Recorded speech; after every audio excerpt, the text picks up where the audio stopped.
these are the names of the children of Israel, which came into Egypt. Every man in his household came with Jacob: Reuben, Simeon, Levi, and Judah; Issachar, Zebulun, and Benjamin; Dan and Naphtali; Gad and Asher. And all the souls that came out of the loins of Jacob were 70 souls, for Joseph was in Egypt already. And Joseph died, and all his brethren, and all that generation. And the children of Israel were fruitful, and increased abundantly, and multiplied, and waxed exceeding mighty, and the land was filled with them. Now there arose up a new king over Egypt, which knew not Joseph. And he said unto his people, Behold, people of the children of Israel are more and mightier than we. Come on, let us deal wisely with them, lest they multiply. And it come to pass, that when there falleth out any war, they join also unto our enemies, and fight against us, and so get them up out of the land. Therefore they did set over them taskmasters, to afflict them with their burdens. And they built for Pharaoh treasure cities, Pithom and Ramses. But the more they afflicted them, the more they multiplied and grew. And they were grieved because of the children of Israel. And the Egyptians made the children of Israel to serve with rigor. And they made their lives bitter with hard bondage, and mortar, and brick, and in all manner of service in the field. All their service wherein they made them serve was with rigor.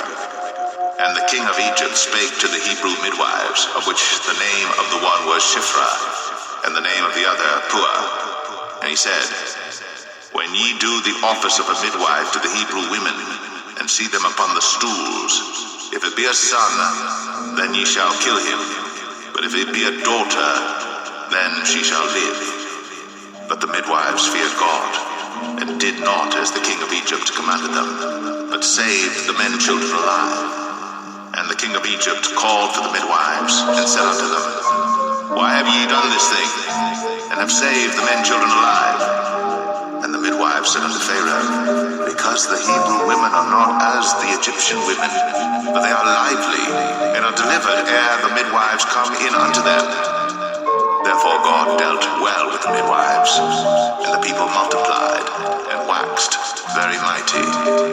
And it came to pass, because the midwives feared God, that he made them houses. And Pharaoh charged all his people, saying, Every son that is born ye shall cast into the river, and every daughter ye shall save alive.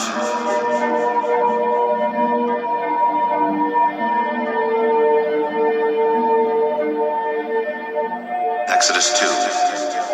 And there went a man of the house of Levi, and took to wife a daughter of Levi. And the woman conceived, and bare a son. And when she saw him that he was a goodly child, she hid him 3 months.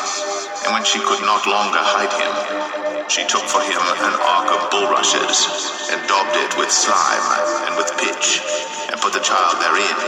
And she laid it in the flags by the river's brink. And his sister stood afar off to wit what would be done to him. And the daughter of Pharaoh came down to wash herself at the river, and her maidens walked along by the river's side. And when she saw the ark among the flags, she sent her maid to fetch it. And when she had opened it, she saw the child, and behold, the babe wept.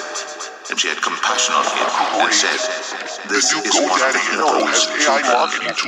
Then said his sister to Pharaoh's daughter, Shall I go and call to thee the nurse of the Hebrew women, that she may nurse the child for thee? And Pharaoh's daughter said to her, Go. And the maid went, and called the child's mother. And Pharaoh's daughter said to her, Take this child away, and nurse it for me, and I will give thee thy wages.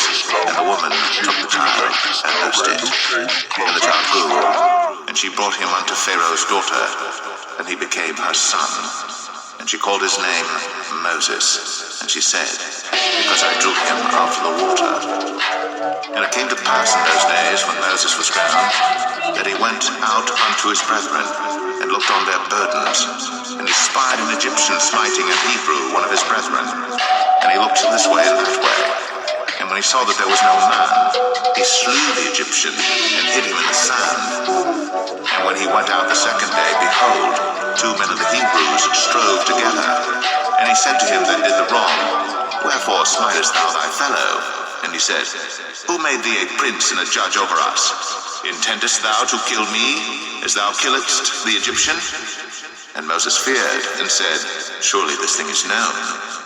Now when Pharaoh heard this thing, he sought to slay Moses. But Moses fled from the face of Pharaoh, and dwelt in the land of Midian, and he sat down by a well. Now the priest of Midian had 7 daughters, and they came and drew water, and filled the troughs to water their father's flock. And the shepherds came and drove them away. But Moses stood up and helped them, and watered their flock.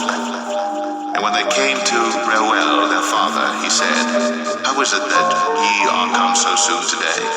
And they said, An Egyptian delivered us out of the hand of the shepherds, and also drew water enough for us, and watered the flock.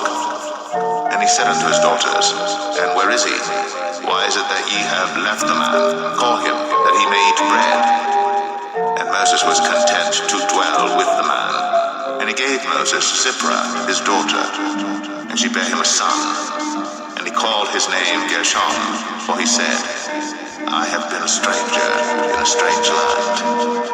And it came to pass, in process of time, that the king of Egypt died. And the children of Israel sighed by reason of the bondage, and they cried, and their cry came up unto God by reason of the bondage.